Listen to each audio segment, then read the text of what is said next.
I'm Gil Ronen, father of Erez and Tami, co-founder and chairman of the Familists at familism.org. I'd like to try and make some sense of what we've already heard today and what it is that we're seeing here. So let's start with a quote from John Stuart Mill's The Subjection of Women, which I think is very relevant to this conference. In every respect, writes Mill, in every respect the burden is hard on those who attack an almost universal opinion. They must be very fortunate as well as unusually capable if they obtain a hearing at all. Now, I should say that I stole that quote from the opening pages of a new book called The Privileged Sex by Professor Martin Van Crefeld, which is coming out soon on Amazon and which I highly recommend, and it applies to Martin himself, who is a pioneer of historical criticism of genderist claims, and he's sitting right over there.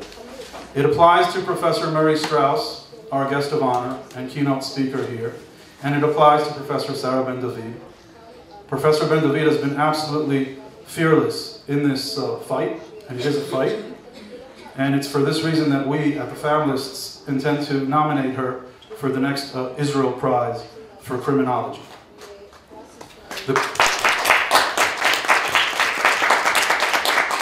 The quote also applies to Mark Langfan of New York, a true patriot whose generosity has helped to make this important conference a reality. Now, as I said, we call ourselves Familists. We believe in familism. So what is familism? Familism is the approach that views men's rights and obligations, women's rights and obligations, and children's rights and obligations within the framework of family, and views the family itself as a valuable unit that needs to be maintained. The opposite approach is the genderist approach. The genderist approach is an approach that involves identifying with one gender and then organizing as a gender and proceeding to fight the other gender for power. This is an approach that is reminiscent of class warfare, and I want to quote Professor Ruth Wise of Harvard, who summed things up when she said about this movement, quote, by defining relations between men and women in terms of power and competition, instead of reciprocity and cooperation, the movement tore apart the most basic and fragile contract in human society, the unit from which all other social institutions draw their strength. So you see, what we're talking about here is a very serious matter that goes beyond the scope of academic research. Now, Professor Straus, you've shown us two presentations in one. The first is an academic presentation about intimate partner violence. The second, I perceive as a cry for help. It's a cry for intervention. In the second part of your presentation before us, and in other presentations in the same vein that you've made over the years, you've essentially told us the following. A certain force is preventing me and my colleagues from doing our jobs. We've reached certain findings. We wish to publish these findings. But a force stronger than ourselves, which we do not have the tools to deal with, is systematically hindering our ability to carry out our research on the topics we choose to study in accordance with our academic and scientific standards. The same force has been misrepresenting our findings through malevolent deeds, like publishing only one column of data out of two columns in a way that changes the entire nature of the findings. So obviously you never said all this in quite this way, but this is how I understand the message that you're delivering between the lines. And as you said, this has been going on since 1977 at least. So that's 35 years. And there's no real change, 36 years. You are the whistleblower, and you've provided us with a smoking gun. And the obvious question is, who's holding that gun? Who's behind this? Well, Professor Wise identified the culprit in political terms. And Dr. Don Dutton of the University of British Columbia referred to the same political stream in the conference titled From Ideology to Inclusion that you were a part of, Professor Straus, which took place in Sacramento in 2008. Aaron Pitsey, the indomitable founder of the first shelters for victims of domestic violence in Britain, who was the guest of honor at that conference, has pointed very clearly to the same political movement.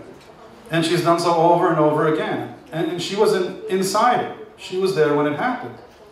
So the politics are there, any way you look at it, Professor Straus, Professor Ben David, Dr. Levy, Dr. Aviad, Dr. Boninov, and there's a saying, it takes a nail to drive out a nail. And that's why I think it's legitimate and even required of you, morally and professionally, to work with whoever can deliver the goods and free you from this yoke of violent oppression.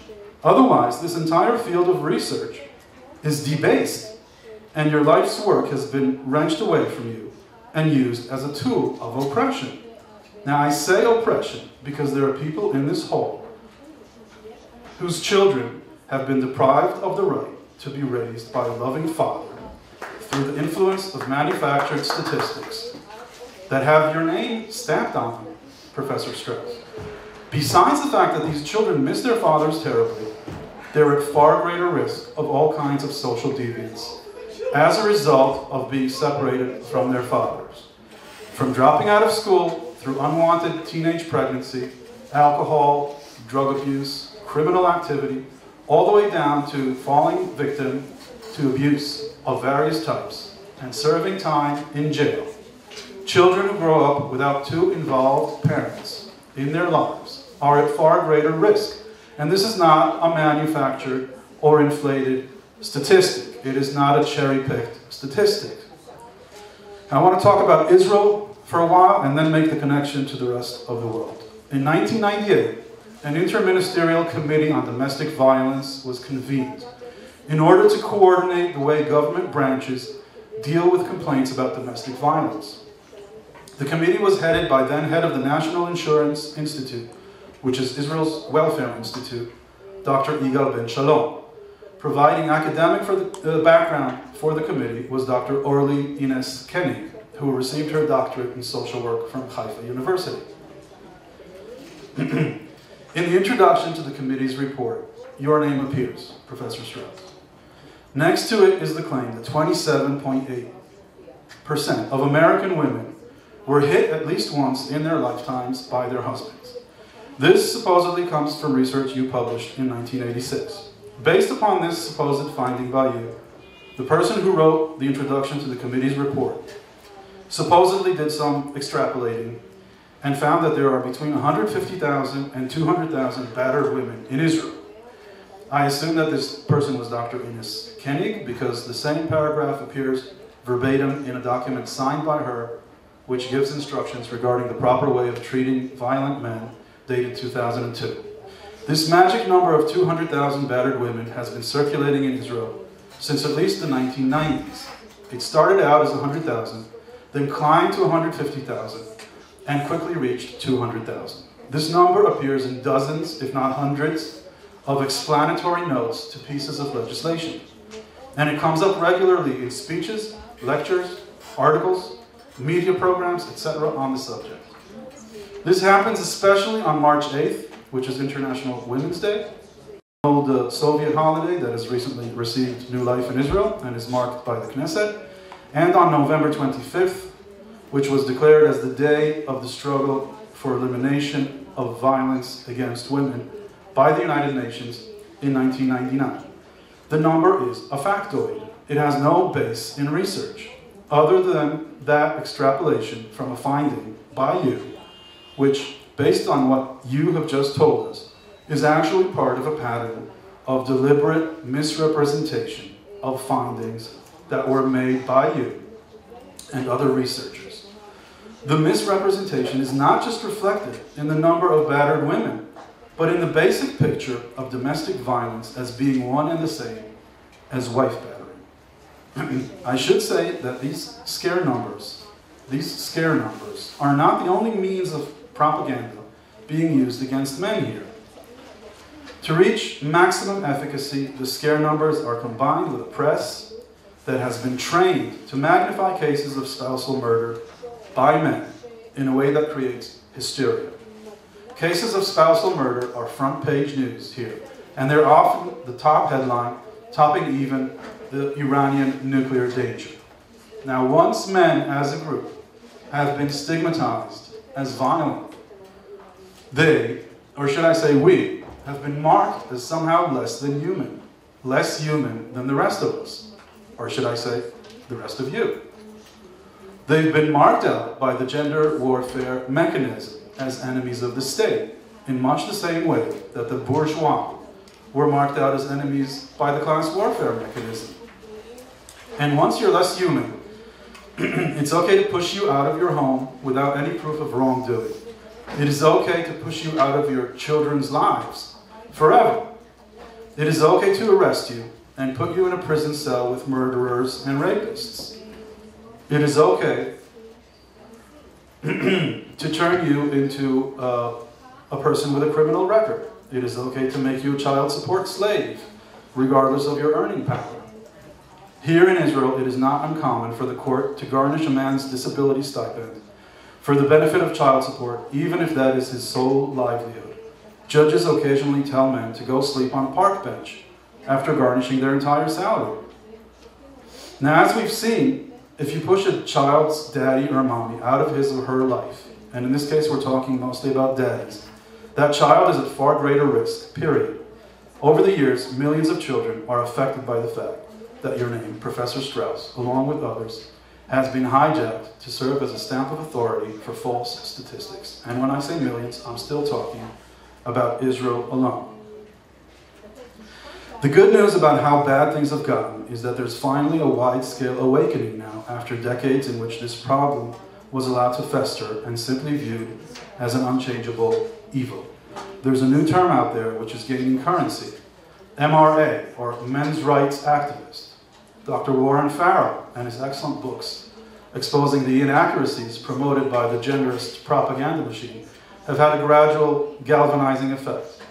Professor Janice Fumengo of the University of Ottawa has been saying in a powerful way recently that the gender science departments are not really about science, but are rather the academic arm of a special interest lobby group, as she puts it. They are not about scholarly research, but about indoctrination, she says, and there's no place for them.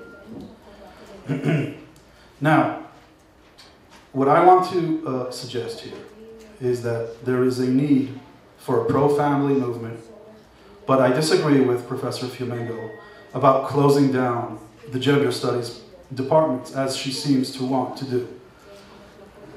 They're known as gender sciences here.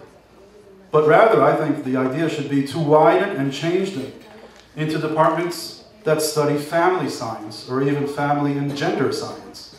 Family science would study most of the subjects that gender science deals with, but unlike gender science, it would be scientific.